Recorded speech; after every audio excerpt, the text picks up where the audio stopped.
Bonjour à toutes et à tous, donc il est 14 heures, nous allons pouvoir démarrer notre conférence, la première de l'après-midi, avec un volet agronomique, donc autour de la méthanisation, Digesta et Cives, la méthanisation au service de l'agronomie.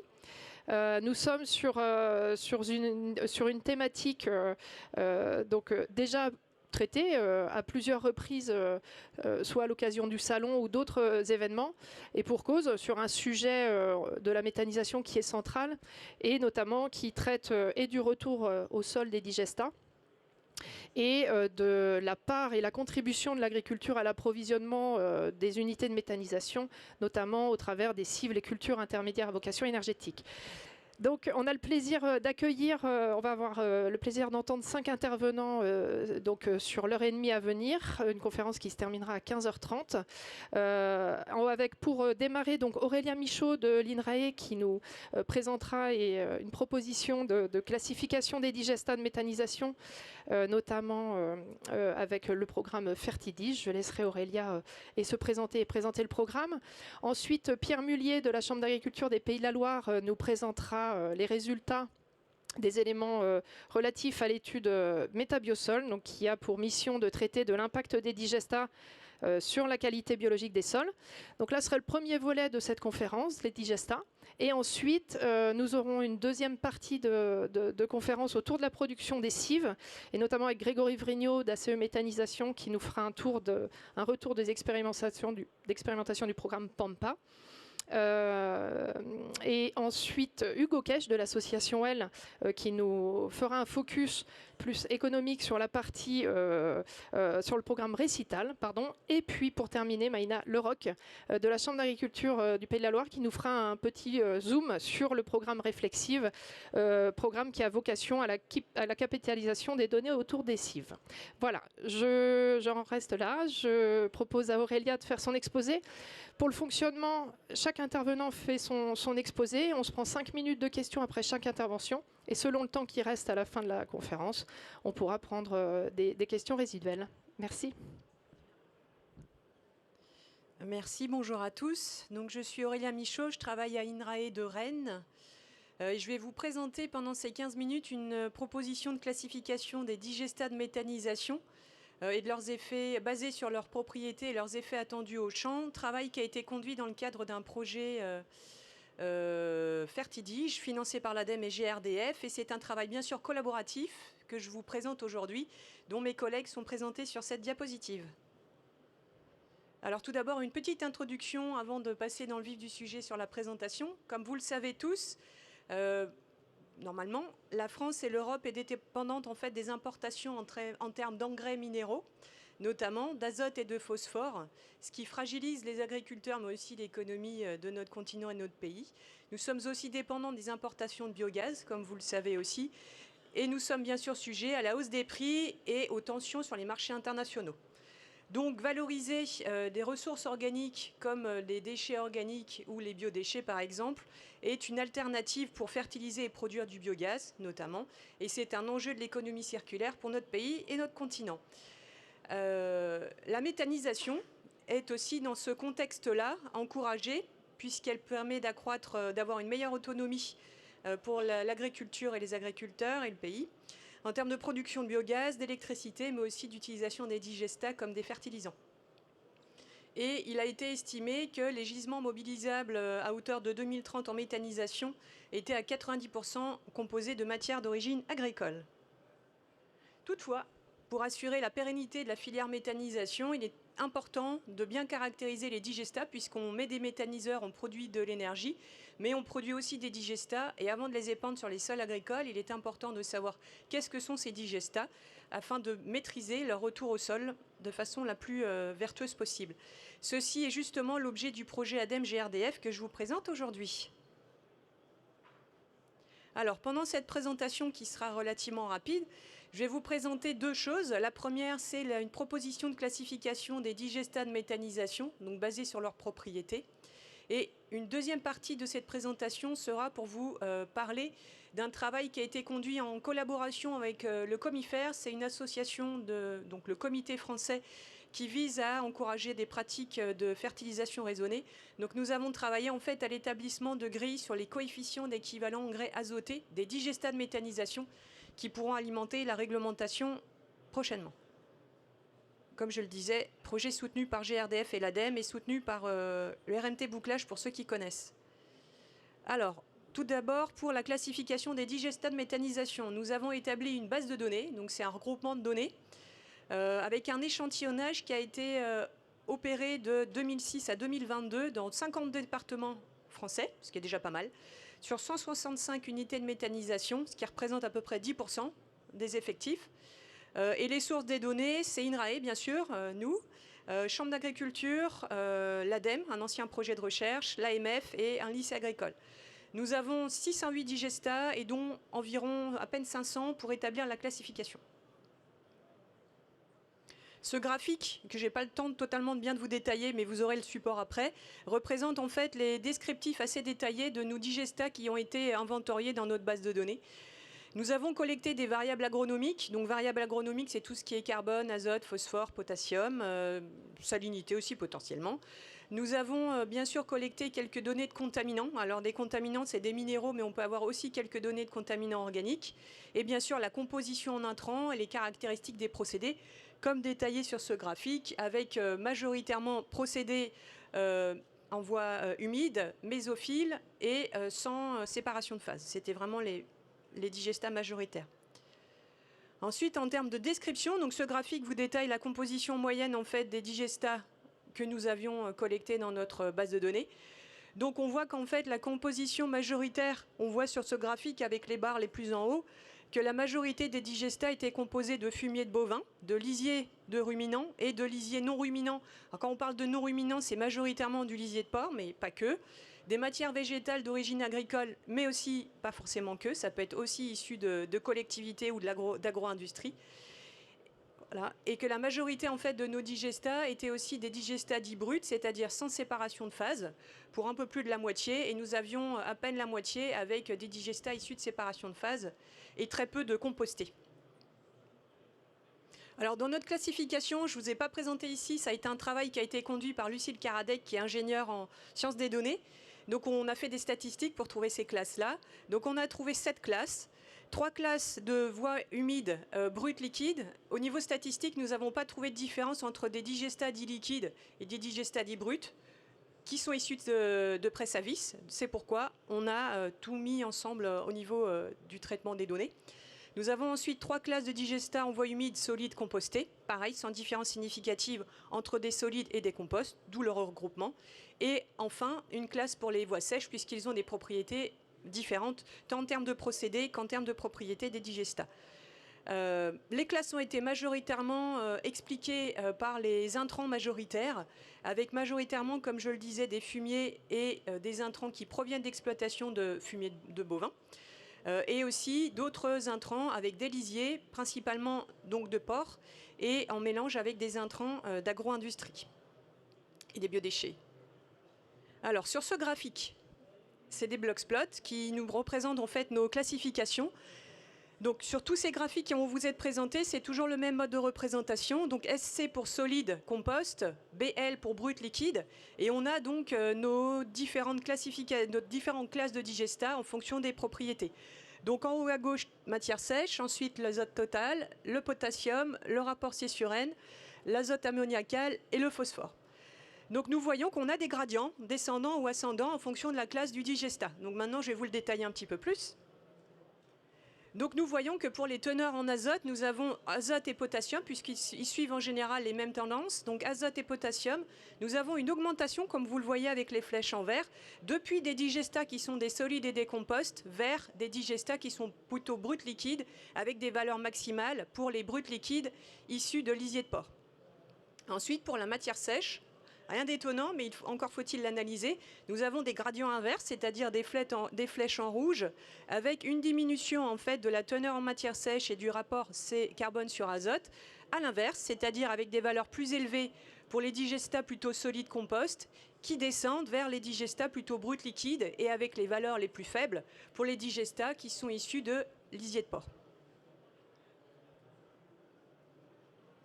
Ensuite, l'ISMO. Alors, c'est peut-être pas parlant pour tout le monde. L'ISMO, c'est un indicateur qui a été développé par la recherche et qui a été normalisé pour établir en fait les valeurs de... C'est un indice de stabilité de la matière organique qui vise à estimer la quantité de carbone apportée au sol qui apportera en fait, qui alimentera le pool de carbone stable du sol. Donc c'est un bon indicateur en termes d'effet amendant. Donc vous pouvez voir sur le graphique donc pour l'ISMO, les valeurs par rapport à notre classification. Ensuite, le pourcentage d'azote ammoniacal par rapport à l'azote total. Et enfin, la minéralisation de l'azote à 91 jours. Ceux-ci, ce sont des indicateurs tant du potentiel amendant que du potentiel fertilisant azoté.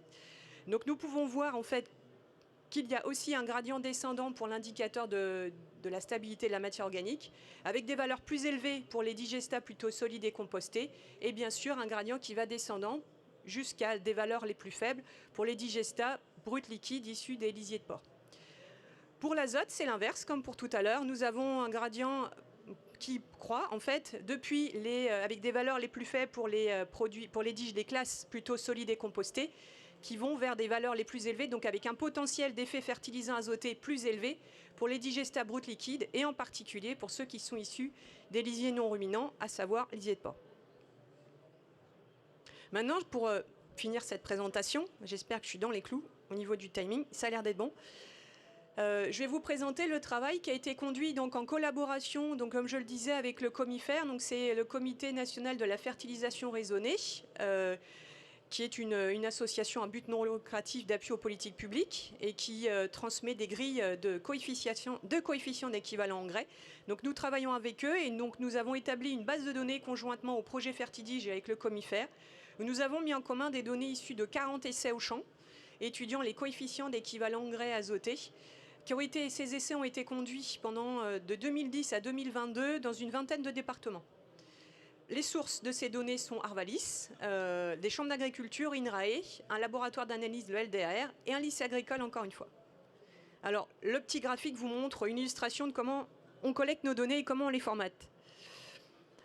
Les traitements qui étaient étudiés sur ces essais au champ, c'était des essais digestats. Donc la majorité du temps, c'était bien sûr des digestats qui étaient étudiés au champ, en comparaison à un traitement de référence qui était souvent du lisier de porc. Et d'autres traitements étaient aussi considérés en traitement de référence, à savoir des traitements minéraux, pour pouvoir avoir des valeurs justement de coefficient d'équivalent engrais azoté. Les épandages de digestats étaient principalement sur des cultures d'hiver et de printemps, principalement ce qui est représentatif de ce qui est fait en France, blé, maïs, prairies et colza. Toujours les blocksplots avec notre classification. Cette fois-ci, on a positionné nos valeurs observées de coefficient d'équivalent engrais azoté, donc c'est-à-dire des valeurs observées au champ sur les cultures, donc par rapport à notre classification des digestats de méthanisation qui vient de vous être présentée. Comme pour les valeurs de l'azote et du carbone que je vous ai présenté tout à l'heure, nous voyons également pour les coefficients d'équivalent engrais azoté, donc étudiés au champ, nous voyons exactement le même gradient, c'est-à-dire ascendant, depuis des valeurs les plus faibles pour les digestats plutôt solides et compostés, avec des valeurs allant croissant pour ceux qui sont plutôt bruts liquides, et les valeurs les plus élevées pour ceux qui sont issus des lisiers de porc. Donc nous pouvons dire que les coefficients d'équivalent engrais azoté en voie humide, donc pour les bruts liquides, sont avec les mêmes gradients que ce qui vous a été présenté tout à l'heure pour les propriétés d'azote présentées précédemment, avec des valeurs plus élevées, donc des valeurs de coefficient d'équivalent engrais azoté, donc de potentiel fertilisant azoté plus élevés pour les digestats issus des lisiers de porc. Enfin, pour finir sur ce travail, ça c'est une proposition de grille qui est en cours, c'est marqué en cours, travail en cours, qui sera fournie par le Comifert. Donc nous allons fournir ça en fait sur le site web du Comifert, et ces grilles pourront alimenter en fait les graines, donc les groupes d'appui régionaux, pour justement aider les agriculteurs à utiliser au mieux en fait les digestats de méthanisation. C'est-à-dire que quand on a un coefficient de 0,6, c'est-à-dire que ça apporte l'équivalent de 0,6 en termes de quantité d'azote par rapport à un engrais minéral. C'est ce que veut dire ces résultats-là. Donc c'est un travail qui est en cours de finalisation. Nous travaillons avec Arvalis, nous travaillons avec INRAE, nous travaillons avec des chambres d'agriculture, avec lycée agricole pour finir ce travail-là et qu'il soit le plus représentatif possible. Et comme je le disais, ce travail nous permettra à terme, enfin plutôt les agriculteurs à terme et leurs conseillers, de calculer des doses d'azote à apporter les plus justes possibles, pour optimiser le recyclage de ces fameux digestats. Enfin, en termes de valorisation, nous y travaillons dur, enfin, surtout Julie Jiménez et Mariana Moreira qui portent le projet. Donc le travail qui vient vous être présenté va être diffusé sous forme d'un site web pédagogique et ergonomique et si possible utilisé le plus largement possible. Donc avec les fiches des effets produits, le travail a été conduit par une collègue d'une chambre d'agriculture justement pour fournir des visuels qui soient le plus pédagogiques possible et le plus facile à comprendre possible. Et ce site web, normalement, on y travaille pour qu'il soit disponible en pré-version pour le Salon de l'agriculture et il sera disponible au printemps. Enfin, pour conclure, 2 dernières diapos. C'est un schéma de synthèse qui vous présente sur une diapo les propriétés des digestats que nous avons étudiés, avec un gradient fertilisant à gauche, amendant plutôt à droite, et qui vous résume donc les propriétés et les classes associées de nos digestats étudiés. Donc alors, pour les propriétés fertilisantes, en résumé, nous avons donc bien sûr des matières sèches plutôt faibles, des teneurs en azote plutôt importantes, avec un potentiel de minéralisation azotée à court terme plus important. Nous avons un rapport C sur N plus faible et nous avons aussi un coefficient d'équivalent engrais azoté supérieur ou égal à 0,6. Donc et là, on est sur les classes en fait de digestats brut liquide, plutôt lisier codigéré, donc des mélanges de lisier, ou du lisier de non ruminant, donc de porc, qui est en mélange avec des intrants en exploitation. Nous avons les classes du milieu qui sont à moitié bons fertilisants et à moitié bons amendants, avec les solides compost non ruminants, les bruts en voie sèche et les bruts liquides des exploitations en ruminant. Et enfin, les digestats qui ont des valeurs plus amendantes que fertilisantes. Donc c'est plutôt potentiellement bon aussi pour apporter du carbone au sol, avec des matières sèches plus élevées, une faible teneur en nutriments, un ratio C sur N et un ISMO plus élevé et un KAUQN inférieur à 0,3. Donc préférez les utiliser pour amender plutôt que pour fertiliser. Et enfin, je ne sais pas si j'ai le temps, ce travail est sur sa dernière année en termes de projet financé par le Comifère. Donc nous allons mettre, par le projet Fertidige, nous allons mettre à jour les grilles du Comifère, comme je le disais.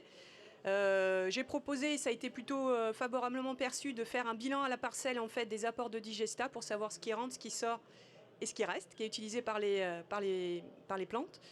Et nous allons aussi évaluer conjointement avec vous le projet Métabiosol des valeurs de fertilité. Et puis au-delà de ça, on sait qu'on doit avoir davantage de références sur des digestats solides, des digestats compostés avec des C sur N élevés et des digestats de cives et de biodéchets. Je vous remercie.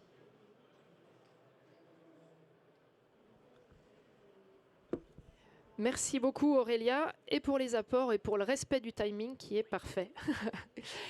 Du coup, ça nous laisse le temps de 5 minutes de questions pour Aurélia, s'il y en a. Peut-être... Ah, Grégory.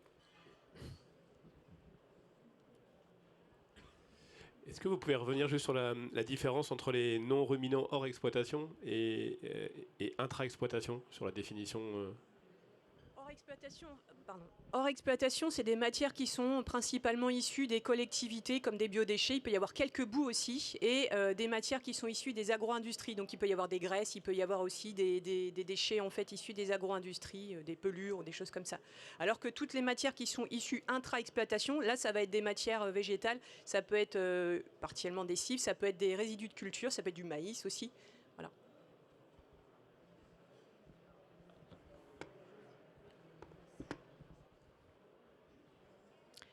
Une autre question relative à cette classification? Après, on se prendra un temps après l'ensemble des interventions. Moi, je retiens, entre autres, mais un élément de réflexion, alors probablement lié à votre profil d'institut et de l'INRAE, mais rien d'étonnant, mais encore faut-il l'analyser. Je pense que c'est vraiment, là, on arrive à un niveau de connaissance et de compréhension du fonctionnement des digestats qui est nécessaire, notamment du fait de l'usage des digestats et de leur déploiement, c'est-à-dire que de plus en plus d'exploitants agricoles vont avoir à fertiliser avec des digestats. Donc c'est vrai que ces compléments de grille des comifères était plus qu'indispensable et nécessaire. Un complément? Ok, ça marche, si. C'est quand même une chose que j'ai oublié de dire et qu'on avait dit, on a parlé déjà tous les deux à un précédent colloque. Pour avoir une bonne valeur fertilisante des digestats, il est essentiel en fait de bien les épandre, c'est-à-dire de les enfouir pour optimiser au maximum leur valeur azotée, sinon on a des risques de volatilisation. Donc les résultats que je vous ai présentés, c'est vraiment très important pour obtenir valeur azotée optimale, de bien épandre et d'injecter autant que possible. Merci pour ce complément. Donc, je vais laisser la parole à Pierre Mullier de la Chambre d'agriculture des Pays de la Loire sur la présentation des travaux Métabiosol. Merci. Merci, bonjour à tous. Métabiosol, alors il y a un an, j'étais venu pour présenter le projet. Là, je viens pour présenter, je dirais, l'état d'avancement du projet et les premiers résultats. Alors, sans doute que les prochaines, je reviendrai pour les résultats finaux. Voilà. Métabiosol, c'est un projet donc financé par ASDAR Ministère, mais aussi GRDF et puis l'ADEME, qui a comme objectif d'analyser l'impact des digestats sur la qualité biologique des sols. Alors une diapo pour mettre en avant qu'il y avait quand même pas mal de questions sur ce sujet-là et on avait peu de données, donc c'est ça qui a initié un peu ce projet qui aura comme objectif opérationnel de générer des données scientifiques. On travaille beaucoup avec les porteurs d'indicateurs de vie biologique des sols. On travaille aussi avec les agriculteurs sur l'évolution des pratiques. Et on diffusera tout ça à partir donc de la fin de l'année, à la fin du projet. Alors, 3 volets au projet. Un premier volet laboratoire, donc à Rennes en microcosme et en mésocosme à l'ESA d'Angers. Donc là, on est sur les effets directs des apports de digestats sur des sols reconstitués. On est sur des effets à court terme. Donc je vais accentuer la présentation des résultats sur ce premier volet qui est finalisé. Le deuxième volet, eh bien là, on a été voir ce qui se passait sur des sites expérimentaux, 3 sites expérimentaux qui épandent des pros, différents types de pros, dont des digestats depuis un certain nombre d'années. Donc là aussi, je vous présenterai les premières tendances de résultats. Et le dernier volet, qui sans doute est l'originalité de notre projet, c'est-à-dire de mesurer le poids des pratiques par rapport à l'effet des épandages sur les sols. Donc là, on a travaillé avec 80 exploitations agricoles et on est en cours de finalisation des résultats. Donc, volet 1, on est indépendant des conditions extérieures, tandis que volet 2 et volet 3, on est dans la réalité des pratiques de terrain. Alors, quels sont les indicateurs qui ont été, je dirais, expertisés? On a l'état physique et chimique des sols, donc les analyses classiques des sols. On a des indicateurs de communauté biologique, avec la microbiologie des sols, les nématodes et puis les lombriciens.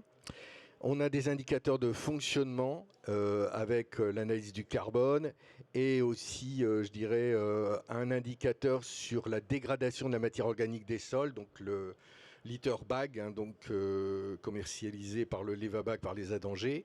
Et on a également des indicateurs sanitaires qui ont également été analysés. Alors, volet 1,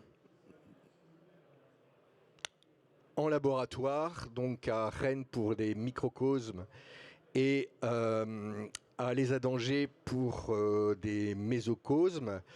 Donc on a été chercher 6 types de digestats, donc sur la base d'une typologie pilotée d'ailleurs par Grégory Vrignot et Cécile Hubert qui introduit je dirais cette séquence, donc Grégory qui interviendra tout à l'heure sur les cives.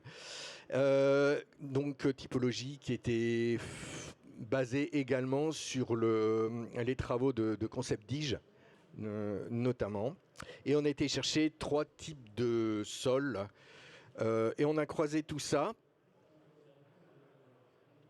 donc pour alimenter les microcosmes qui ont été mis en œuvre à Rennes pour l'analyse des pathogènes, de la microbiologie des sols, et les mésocosmes mise en œuvre à l'ESA d'Angers pour l'analyse des indicateurs dégradation de la matière organique, donc les litter bags, les nématodes et également la physico-chimie des sols. Alors, 3 types de sols fois 6 types de digesta plus des témoins fois 4 répétitions, ça fait 120 échantillons chaque fois. Donc c'est quand même du travail relativement important. Donc en ce qui concerne effectivement les mésoqueux, c'est des tubes dans lesquels on a reconstitué effectivement, je dirais, les sols. Alors, les 3 types de sols qu'on a pris en base, donc c'est un limon argileux qui vient de Bourgogne, un limon, donc le sol 3 qui vient des Pays de la Loire, et puis un sable qui vient du sud de la France. Une première une diapo qui présente la caractérisation des types de sols. Bon, vous voyez qu'effectivement un limon argileux qui est légèrement basique, avec un C sur N de 11, tandis qu'on a un sol limoneux qui est légèrement en dessous de 7, mais avec un dynamisme de dégradation qui est relativement intéressant à 9,7 de C sur N. Voilà, et puis des CEC qui sont quand même relativement faibles sur les sables et les limons. Alors, les digestats qu'on a été chercher. Donc on va commencer par la droite, un digesta basé sur des cives.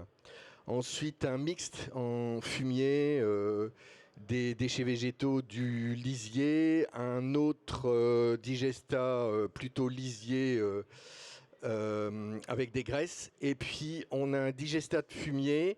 Et là en fait on a décomposé en 3. On a le digesta brut, on a le digesta liquide, et on a le digesta solide. Ça fait 6 digestats comparé à des témoins, donc fumier de bovin, lisier de porc, fertilisation minérale et sans apport. Donc en fait on a 10 modalités, fois 3 types de sols, fois 4 répétitions. On retrouve nos 120 échantillons. Alors, en mésocosme, je ne vous présente pas la diapo sur les microcosmes. En mésocosme, on a essayé effectivement de cibler des apports communs de 35 tonnes par hectare. Donc, pour alimenter effectivement ces mésocosmes. Donc, ça fait des différences forcément, je dirais, sur les quantités apportées, hein, notamment en azote et en ammoniac. Alors je vais passer pour arriver au premier résultat. Alors les impacts sur la chimie dans un premier temps.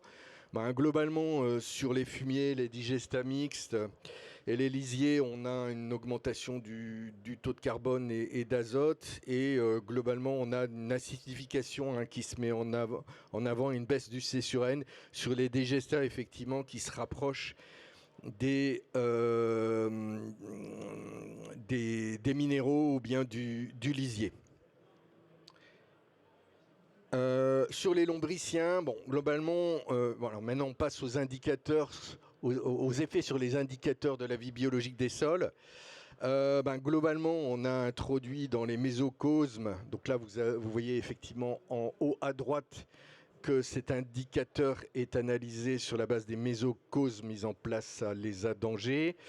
Là, en fait, on a introduit 2 lombriques, des anéciques.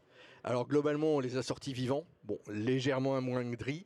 Alors on ne peut pas dire que ces dispositifs sont vraiment adaptés pour étudier l'impact, je dirais, des apports sur les lombriques. Donc on ne va pas en tirer grand chose. Globalement, en fait, on les a sortis vivants quand même, nos lombriques.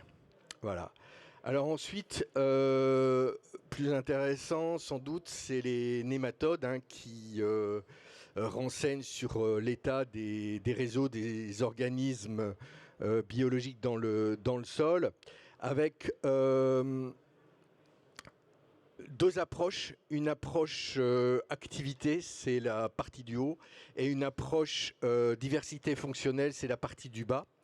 Alors en ce qui concerne l'activité, donc là on est plutôt sur l'abondance des nématodes, eh bien on voit effectivement sur la partie du haut qu'on a des différences significatives qui se marquent, notamment avec les fumiers où on a effectivement un effet positif, et puis les digestats solides aussi. Donc on voit effectivement que se dégagent les pros qui se rapprochent effectivement des fumiers. On est sur quelque chose de significatif.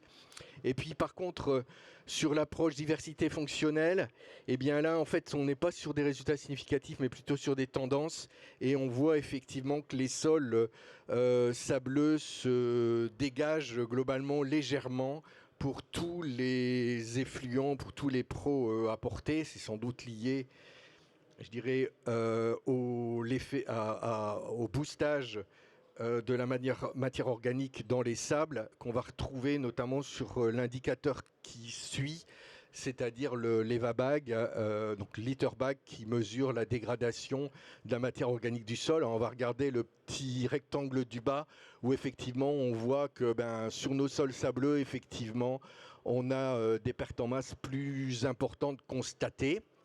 Et on voit également des effets significatifs, une nouvelle fois liés au fractionnement. Donc le fumier et puis les digestats fumiers se dégagent significativement par rapport aux autres pros apportés. Alors ensuite, les micro-organismes du sol. Deux conclusions, donc un effet significatif des fumiers, où effectivement on voit une augmentation significative, notamment des sols limoneux et sableux, mais aussi un effet intéressant, c'est limo-argileux, donc l'argile qui tamponne les effets. Alors ça c'est quelque chose qui n'est pas nouveau, On sait que globalement les sols argileux, on tamponne les effets, notamment sur la microbiologie des sols. Voilà.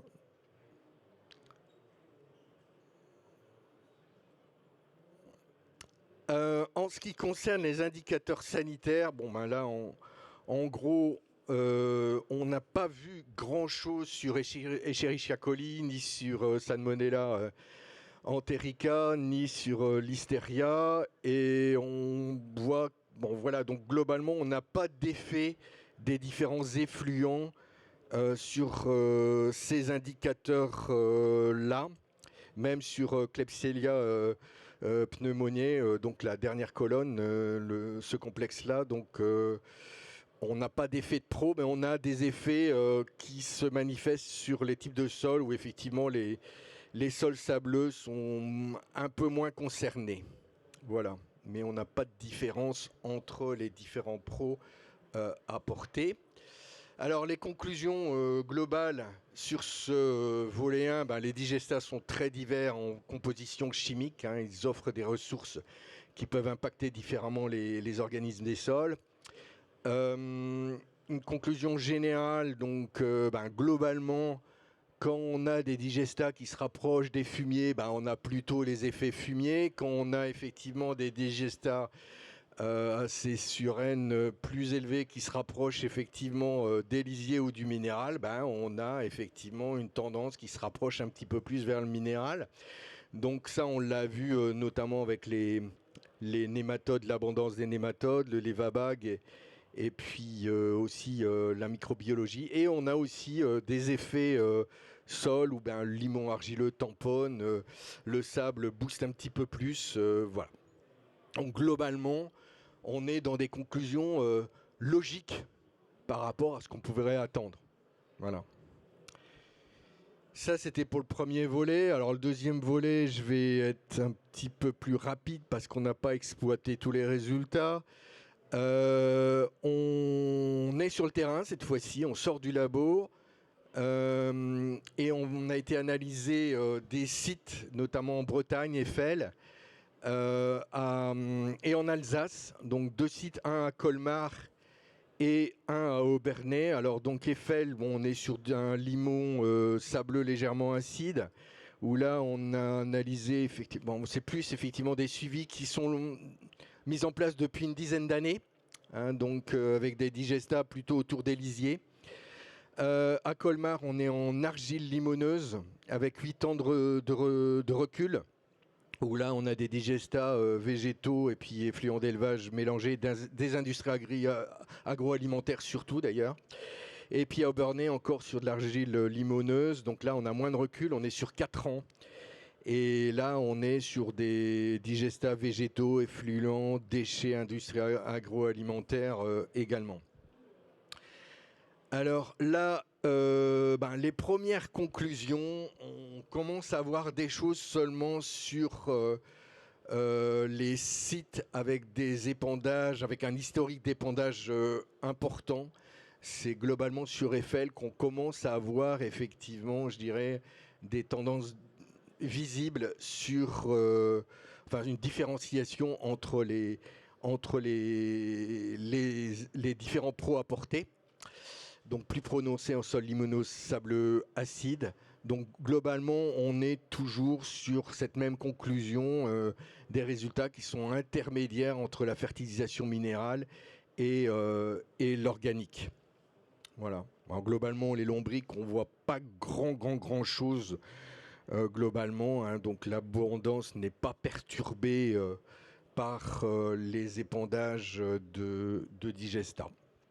Et puis sur le troisième volet, je ne sais pas où j'en suis au niveau timing, 2 minutes, donc c'est bon. C'est un peu l'originalité du projet où effectivement on a suivi 80 exploitations agricoles, hein, donc réparties dans 3 régions, donc 4 régions d'ailleurs, Pays de la Loire, Bretagne, Bourgogne et puis Occitanie et Provence. Donc la région PACA. Donc là, on est plus sur une stratégie de mesurer le poids des pratiques par rapport aux épandages. Donc on a un gros travail effectivement d'enquête qui est finalisé sur les pratiques réalisées. On a fait une typologie et maintenant il faut qu'on fasse la correspondance avec les résultats analytiques qui ont été faits et qui sont en cours d'analyse. Voilà, alors je ne sais pas pourquoi il me manque une diapo. Bon, bref. Voilà, bon, écoutez, la dernière diapo, si c'est ça, voilà, la dernière diapo, c'est effectivement rendez-vous à un colloque qu'on organise donc à Dijon le 25 juin. On aura des résultats plus avancés, notamment sur le volet 2 et le volet 3, notre projet se terminant en fin d'année. Voilà. Merci beaucoup Pierre. Du coup, on se donne 5 minutes de questions sur ce programme. Alors, Métabiosol, comme vous le voyez, qui est un programme très ambitieux, tant dans la complétude des volets qui est abordée sur la partie labo et terrain, que sur les partenaires associés. C'était vraiment une demande forte de la filière de pouvoir analyser et apporter des éléments de réponse sur l'impact des digestats. Sur l'activité biologique des sols. Donc on a ces premiers éléments de réponse qui peut-être suscitent des questions dans l'Assemblée.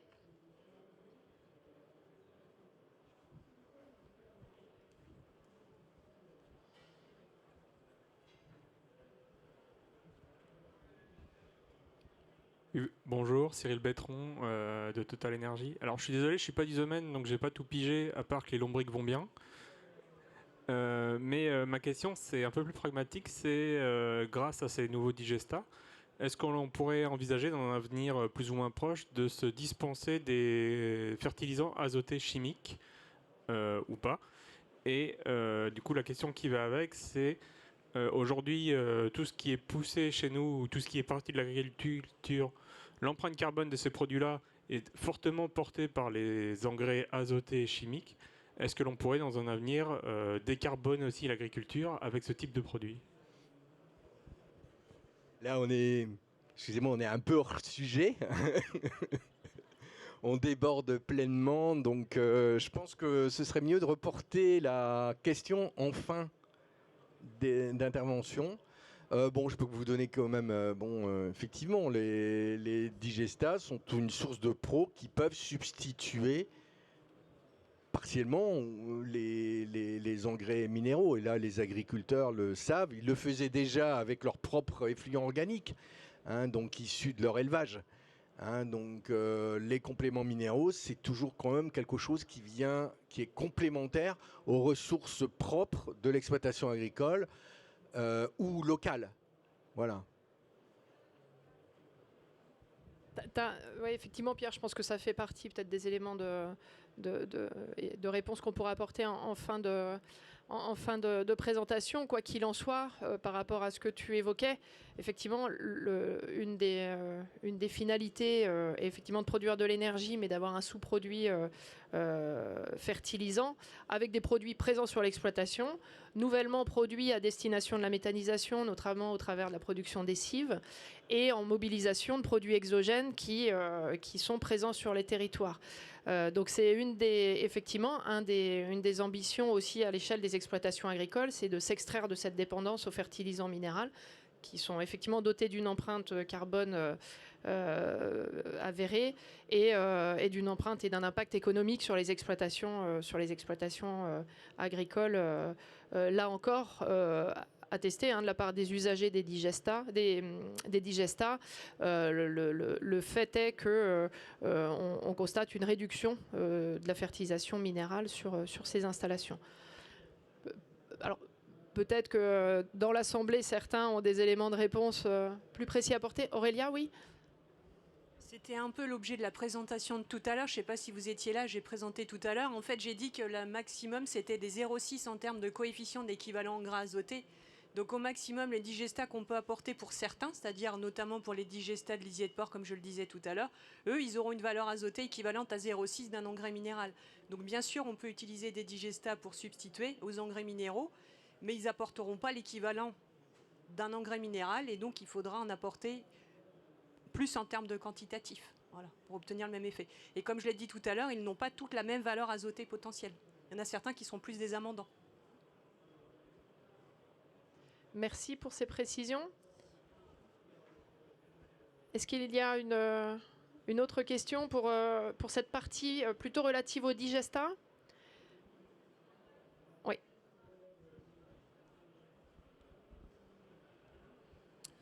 Bonjour, Xavier Métet, France Nature Environnement Pays de la Loire. Je me posais la question, je pense que c'est super intéressant parce que c'est vraiment des sujets qui posent question et sur lesquels on attendait beaucoup de réponses ces dernières années.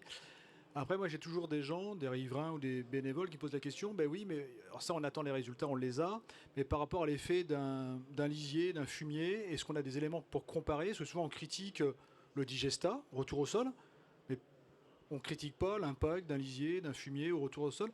Est-ce qu'on arrivera à un moment donné à pouvoir avoir ce comparatif sur les types de sols que vous avez pu faire ? Parce que c'est aussi quelque chose qui est intéressant, parce que finalement, peut-être que le fumier pur, le lisier pur a plus d'impact qu'un digestat. Et qu'au lieu de critiquer ce qu'on a fait de nouveau, on peut peut-être regarder ce qu'on fait déjà depuis des années sur la qualité des sols. Voilà, c'était. Est-ce qu'on a des éléments de mise en lumière ? Alors j'ai du mal à répondre, mais globalement, en fait, les résultats qu'on a là analysent les impacts des digestats, mais les témoins fumier et lisier font partie des modalités analysées. Donc quelque part, on a les réponses à ces questions dans Métabiosol aussi, vu que nos témoins étaient fumier, lisier, minéral et eau. Et justement, donc je pense que ça, il faudrait vraiment le mettre en lumière par rapport à la vulgarisation de ces résultats, parce que c'est des choses où les anti-tout, si je peux les appeler comme ça, focalisent beaucoup sur le retour au sol du digestat. D'accord, oui, j'entends bien. Ils regardent jamais C'est-à-dire le retour au sol. Ce que vous dites, c'est que les effets sur nos témoins sont aussi importants que les effets sur les digestats, et c'est à mettre en avant. Exactement. Tout à fait.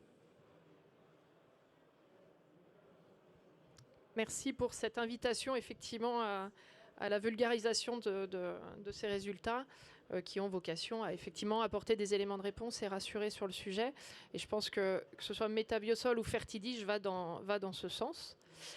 Je vous propose que l'on passe au deuxième volet de cette conférence agro, en laissant place aux cives. Et nous allons commencer avec l'intervention d'Hugo Kech de l'association L, qui, en une dizaine de minutes, et puis les 5 traditionnelles minutes de questions, va revenir sur le programme Récital, et notamment en faisant un focus sur le volet coût du programme. Bonjour à toutes et à tous, donc Hugo Kech, moi je travaille à l'association L et j'appartiens à l'équipe biogaz ici à Nantes. Donc je vais vous parler en une dizaine de minutes d'une partie des résultats du programme Récital. Je vous toucherai 2 mots du programme Récital en fin de présentation. Récital, retenez que c'est un financement GRDF et ADEME, ADEME dans le cadre d'un projet Graines, et que ça a été piloté par Arvalis, et je profite de remercier ici Nicolas Dagorne et Sylvain Marsac qui ont fait un travail très important ici. Donc, Récital, c'est assez large. Ici, la présentation va s'articuler sur les coûts et j'aimerais vraiment introduire cette présentation en disant que les cives, on a souvent tendance à se dire bon bah la cive ça va à la méta, le reste va à l'élevage, à l'alimentation.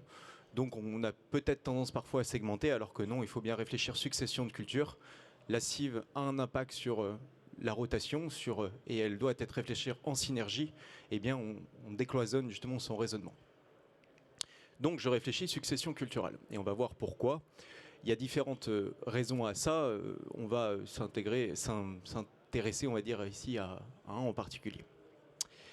Alors, la cive, c'est un dilemme. Pourquoi? Parce que si on prend ici le cas d'une cive d'hiver, on va gagner à la belle saison 1 tonne 5 de matière sèche par semaine et par hectare.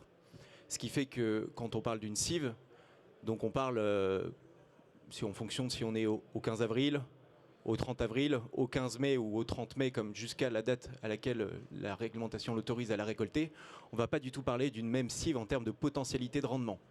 Donc effectivement, elle va un peu dormir tout l'hiver et après elle va vraiment exploser à partir du mois d'avril. Sauf que vous me voyez venir, plus on attend sur la cive, donc si on a tendance à réfléchir à méthanisation, on va attendre sur la cive, mais plus on attend après sur la cive, il va y avoir forcément un impact sur la culture principale. Ici, j'ai mis le cas d'un maïs parce qu'en l'occurrence, dans le Grand Ouest, on est vraiment sur une succession, on va dire, cive d'hiver. Souvent, on a un maïs en silage derrière. L'impact sur le rendement, il est aujourd'hui, on va dire, on a du mal à le quantifier d'un point de vue purement et simplement recherche. C'est beaucoup de retours d'expérience. Il y a aussi le programme Récital qui s'est intéressé à cette question avec différents éléments. Mais voilà, on a des impacts significatifs de la cive si vraiment on attend longtemps dans un système maïs derrière. Donc, effectivement, le dilemme, parce que tout le monde a faim, entre guillemets, et donc l'idée, c'est comment je fais pour maximiser ma production sur les 2 cultures, parce que, encore une fois, on réfléchit succession de cultures. Donc, ça veut dire 2 choses. Ça veut dire que si coût et impact sur les cultures principales il faut évidemment que les charges opérationnelles de la cive comprennent cet impact sur la culture principale suivante. C'est-à-dire que la cive, elle doit être semée, elle doit être fertilisée, etc. Évidemment, ça, c'est des coûts nets, mais on oublie parfois, j'y reviendrai sur la diapositive suivante, d'intégrer justement ce coût de la culture principale à la cive, en charge opérationnelle. Et lorsqu'on est éleveur, mais aussi peut-être céréalier, mais en tout cas principalement lorsqu'on est éleveur, il faut bien penser aussi à intégrer dans son bilan fourrager un impact peut-être significatif de la cive en fonction de ce qu'on décide dans ses objectifs, pourquoi je fais de la méthanisation, comment j'intègre ça, mais en tout cas bien réfléchir aussi à l'impact potentiel de la cive sur la culture principale suivante. Donc, comment on fait? Et le programme Récital, justement, a essayé de fournir quelques clés de lecture sur cet axe-là. La cive, comme souvent en agriculture, donc c'est un art du compromis, très bien. Je vous demande ici, donc je vais présenter cette diapositive. Les chiffres n'ont pas grande importance, c'est un cas type, c'est une chose. Mais je vous demande vraiment de retenir le message, la méthode. Donc faire plus, ce n'est pas nécessairement faire moins cher. Pourquoi? Parce qu'on a ici dans le... Je ne sais pas si j'ai un pointeur, mais... Bon, dans le premier histogramme, on a une cive à 6 tonnes de matière sèche et après on a la même cive à 6 tonnes, à 8 tonnes, à 10 tonnes. Donc en gros, si on est chez nous en Pays de la Loire, on peut dire 6 tonnes, on est sur du 20-25 avril. 8 tonnes, on est sur du 5 mai. Et peut-être après 10 tonnes, on va vraiment aller plus loin sur du 15 mai, 20 mai, etc. Ah, super. Formidable. Donc, très bien. On a donc des charges opérationnelles, le SMI, etc., qui, vous voyez, c'est fixe. Donc, si on a tendance simplement à diviser les charges fixes par le rendement, on se dirait, ça baisse. Logique. Sauf que ça serait ne pas intégrer les coûts inhérents à la perte de rendement sur la culture principale suivante. Et effectivement, plus on attend, plus cette perte de rendement va être significative. Et si on le traduit purement et simplement en argent, cette perte de rendement ne va pas nécessairement compenser les gains qu'on fait sur la cible. Donc attention, faire plus, ce n'est pas nécessairement faire moins cher. On voit qu'ici, le moins cher par unité de matière, ici on est en raisonne en euros par tonne de matière sèche, il se situerait aux alentours du 8 tonnes de matière sèche par hectare. 8 tonnes de matière sèche, à chaque fois je suis en rendu machine dans la remorque. Donc, comment on fait, comment on définit justement ces indicateurs de recherche? Donc ça, c'est un des résultats du programme de recherche Récital. Vous avez ici un graphique. Ah, j'ai tout cassé. Bon. Comment je fais pour faire précédent? Le rouge. Ah oui. Bon, j'ai fait un peu spoilé, mais bon. C'est ici. Donc, vous avez ici une date de référence du maïs en silage, en l'occurrence au 15 avril. Et vous avez ici, ça s'intéresse, quel est l'impact justement, où est-ce que je vais gagner le plus sur mes deux cultures? Encore une fois, on réfléchit succession. Vous avez ici prix de vente du maïs en silage en euros par tonne de matière sèche, et ici prix de vente de la cive en euros par tonne de la matière sèche. Comment se lit ce graphique? Eh bien, dans l'exemple qui est ici, si je vends mon maïs 110 € la tonne de matière sèche et ma cive 100 € la tonne de la matière sèche, le compromis se situerait autour de 15 avril plus 18 jours, là où je gagnerais le plus sur mes deux cultures. Donc 15 avril plus 18 jours, on est bien sur début mai, environ. Ça veut dire deux choses, ça veut dire qu'au 17, si on est, pour l'illustration, ça veut dire qu'à 17 jours, je gagne un peu moins, et à 19 jours, je gagne un peu moins aussi. Si on va un peu plus loin, ça veut dire que dans des contextes où la culture principale est haute, ça veut dire que l'intérêt de la cive est plus limité. Et à l'inverse, dans des contextes où la culture principale est dans des coûts assez bas, l'intérêt de la cive va être croissant. Donc là, pareil, voilà, c'est une réflexion à avoir, c'est quel est le compromis sur ma succession de cultures, etc. À noter qu'effectivement, ça ne s'élargit pas à d'autres. Là, ici, la date de référence, elle est 15 avril. Si votre date de référence, c'est le 30 avril, vous ne faites pas le même raisonnement. Et ici, on est bien sur un système avec après culture principale maïs. Et effectivement, là, le raisonnement n'est peut-être pas le même, n'est même pas le même pour des dates de référence du tournesol, du soja et d'autres cultures du sorgho avec des semis plus tardifs qui peuvent apparaître déjà début, fin mi-mai, qui ont des raisonnements différents. Donc, ça veut dire quoi? Ça veut dire que le coût d'une cive, il dépend de la date de récolte, on vient de le dire, et l'intérêt du décalage de le SMI de la culture principale dépend du prix de vente de la cive et du prix de la vente de la culture principale. Et ça, deux choses en conclusion.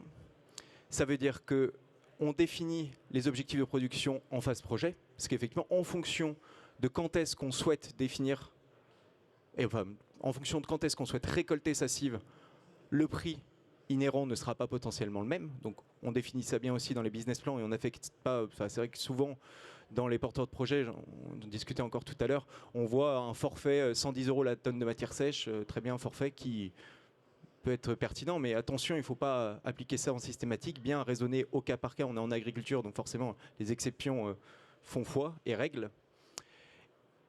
Et voilà. Il me reste combien de temps, Cécile ? 1 minute. Juste, je prends 1 minute pour vous dire ça, c'est que les coûts de la cive, ils ne s'arrêtent pas au rendu silo. Les pertes sur les silos peuvent être importantes si les règles de confection des silos ne sont pas les bonnes, ne sont pas respectées. C'est exactement les mêmes qu'en élevage, c'est-à-dire on tasse, bon, etc. Mais il y a deux choses sur lesquelles... J'ai encore fait n'importe quoi. Les deux choses sur lesquelles il faut faire attention, c'est la gestion du front d'attaque. Effectivement, je discutais hier avec des porteurs de projets qui ont 4 tonnes de ration cive par jour et qui ont confectionné un silo de 26 mètres de large. 26 mètres de large, ça donne une surface de contact environ du front d'attaque de 16 à 18 tonnes. Les règles d'ensilage sont les mêmes qu'en élevage, c'est-à-dire on avance en moyenne de 10 cm par jour en hiver sur l'ensemble du front d'attaque et de 20 cm par jour en été sur l'ensemble du front d'attaque. Sinon, les pertes de matière sèche sont importantes. Pourquoi? Parce que c'est de la réactivation. On est, entre guillemets, on a ouvert la porte du frigo. Donc attention qu'on dimensionne bien la gestion de son front d'attaque par rapport à ses besoins de la cible, mais aussi par des besoins aussi opérationnels. Mais 26 mètres, c'est grand. Donc attention, bien dimensionner son front d'attaque versus ses besoins. Et pareil sur les couvertures, c'est important. Je finis donc sur Récital, je vous l'ai promis. Récital, donc vous avez les différents partenaires qui sont ici, donc avec Pilotage Arvalis, participation de GRDF, soutien ADEME. Vous avez donc deux disponibles qui ont été publiés en octobre 2023, les différents supports que vous avez ici. Je vous ai parlé ici des coûts, mais espèces, variétés, semis, résultats technico-économiques, fertilisation, indicateurs environnementaux, etc. etc. C'est un programme de recherche très riche sur les sites. Je vous invite à consulter les deux plaquettes et les 4 vidéos thématiques. Je vous remercie. Merci Hugo, et pour le timing et pour la qualité de la présentation. Juste, je te garde pour une ou deux questions sur cette approche économique et la présentation de cet art du compromis, qui est quand même effectivement intéressant d'intégrer quand on va sur une adaptation de la rotation à des fins de production de cives. Est-ce que ça suscite des questions ou des réactions dans le public ? Oui.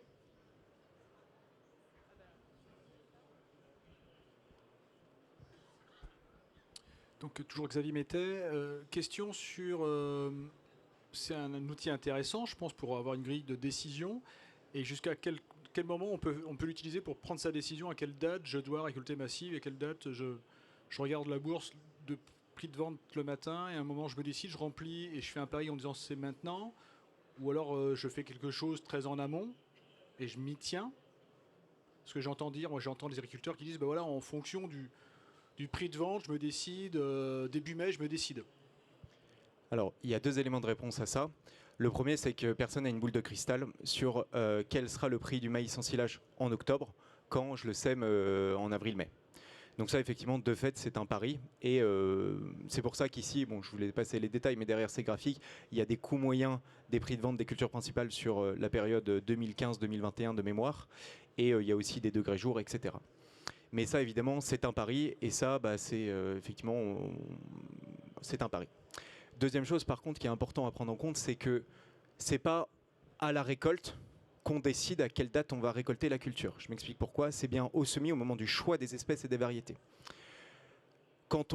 Par exemple, quand on se dit, bah moi je vais récolter fin avril, et que finalement on se dit, oh bah non, tiens, je vais finalement récolter fin mai, en fonction du couvert qu'on a implanté, des espèces de cives, elles vont pas réagir de la même manière. Si on prend un exemple, si vous avez semé un seigle fourragé, qui est à date de récolte précoce, va avoir un meilleur rendement. Mais que vous décidez d'attendre, alors déjà, il y a deux choses, c'est que les seigles forestiers, en fin de cycle, ils vont être plus explosifs, et donc ils vont produire plus de biomasse. Donc déjà, potentiellement, vous pouvez perdre de rendement parce que vous avez mal anticipé, et surtout, il y a beaucoup plus de risques, parce qu'ils vont se coucher, ce qu'on appelle des phénomènes de verse. Donc, il y a beaucoup plus de risques aussi. Donc c'est bien directement au semis qu'on va décider en amont à quelle période, pas forcément une date, mais fin avril, début mai, mi-mai, fin mai, etc., qu'on va décider à quelle récolte on va décider, à quelle date de récolte on va récolter la cive.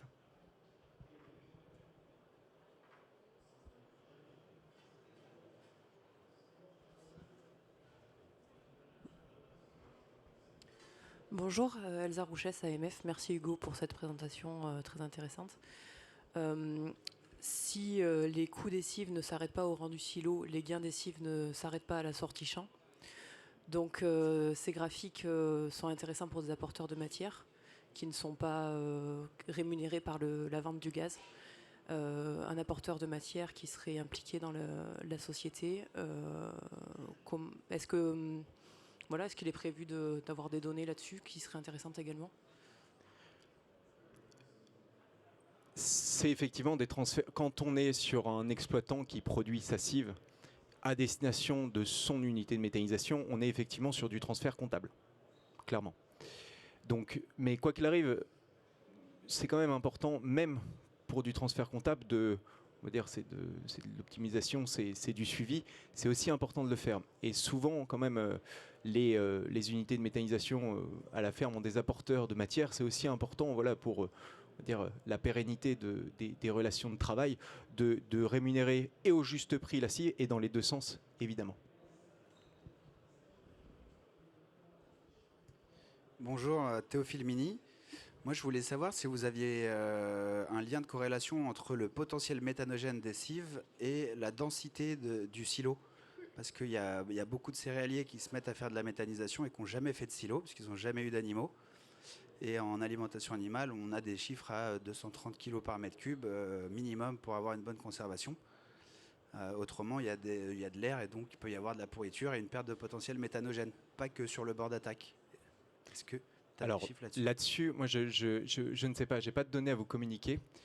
Effectivement, 230 kg, donc on est bien en matière sèche par mètre cube. En matière brute, ça donne environ du 700 kg, à peu près en matière brute par mètre cube de silo. Là-dessus, peut-être, Théophile, tu peux fouiller dans la thèse de, je vais écorcher son nom, je m'en excuse, Clément Van Wieberg. Ouais, je pourrais te donner son contact, j'ai son mail, parce que qui a vraiment travaillé sur le sujet stockage et BMP d'une cive, avec aussi des thématiques de co-ensilage. Il a probablement répondu à ces questions, mais quoi qu'il arrive, les règles d'ensilage sont vraiment similaires. En fait, en élevage, on va s'intéresser à la perte du carbone de la même manière pour la méthanisation, c'est juste qu'il n'y a pas des finalités. La seule chose que je peux te dire sur la seule différence dont je me souviens à la lecture de la thèse de Clément, c'est que les critères de recherche, de décision sur un petit peu des acides butyriques qui sont des critères négatifs pour l'alimentation de l'élevage n'a pas d'impact sur le pouvoir méthanogène. Donc ce qu'on appelle les fermentations secondaires n'ont pas d'impact sur la conservation du pouvoir méthanogène. Mais tu regardes dans la thèse de Clément, c'est d'ailleurs une thèse GRDF, Vincent, je te regarde, mais je crois, oui c'est ça. Donc, et ces résultats sont publics.